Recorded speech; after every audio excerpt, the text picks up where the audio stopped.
Hi guys, welcome to my channel. అందరూ ఎలా ఉన్నారు? బాగున్నారా? నేనైతే చాలా బాగున్నా. ఇంతలో రెడీ అయ్యి ఎక్కడికి వెళ్తున్నాను అనుకుంటున్నారా?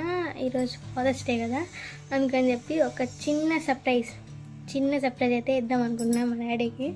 చూద్దాము హిట్ అవుతుందా ఫ్లాప్ అవుతుందా ఏంటనేది ఈ వ్లాగ్లో అయితే చూడొచ్చు మీరు. అండ్ ఫాదర్స్ డే కాబట్టి చాలా స్పెషల్ అనమాట.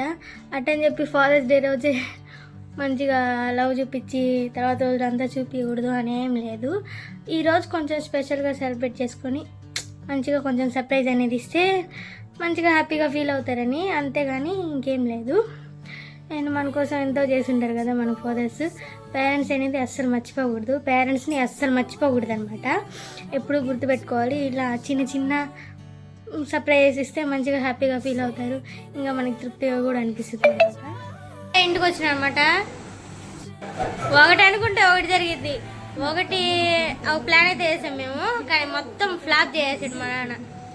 ఎంత ఫ్లాప్ చేసాడంటే అట్టర్ ఫ్లాప్ చేసేసాడు. ఒకటి అనుకుంటే ఒకటి జరిగింది అనమాట. సర్ప్రైజ్ చేద్దాం అనుకున్నాం, కానీ ముందే తెలిసిపోయింది. గొడవ చేసుకున్నాడు, అసలు చెప్పలేదని చెప్పి నేను. ఇంటికి కూడా వచ్చేసాడు. నేను 3 సార్లు ఫోన్ చేశాను అనమాట. ఈరోజు ఫోన్ చేసి ఎప్పుడు వస్తావు అనేలాగా ఇంటికి వచ్చేసాడు. ఇంటికి వచ్చేసి ఇంకా గొడవ చేసుకున్నాడు. ఏంది చెప్పవా అని. చెప్పేదాకా అసలు ఊరుకోలే. ఒకటి అనుకుంటే ఒకటి జరిగింది. ఫుల్ నిరాశ అయిపోయా. ఇప్పుడే ఇంటికి వచ్చిన మా గుండు మమ్మీ ఇక్కడే కూర్చోంది.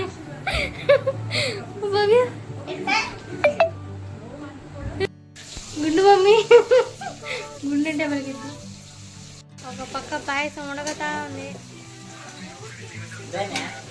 ఏముండ్రా ఏందా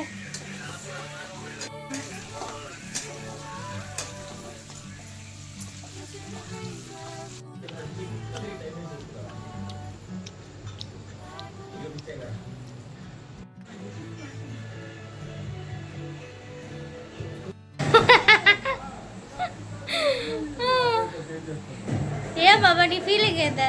happy father's day cake cut చేస్తుంటా ఏంది చొక్కా బాగుందా లేదా అడగడం అది. ఇప్పుడు నీ కోసం కేక్ తెచ్చా, కట్ చేపిస్తున్నా. నీ ఫీలింగ్ ఏంది?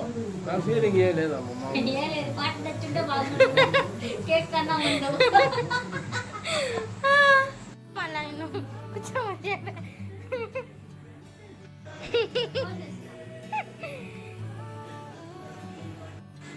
ఫోటోలు దిపోయా మంచిగా. కొట్టుకొని చేస్తున్నారు వీళ్ళు. అబ్బా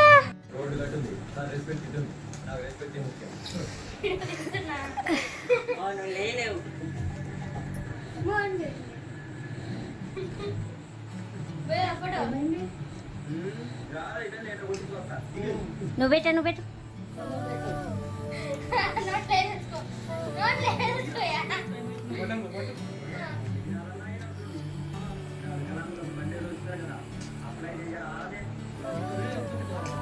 ఆమె ఆయన ఇయో లెఫ్ట్ పెట్టున్నాడు.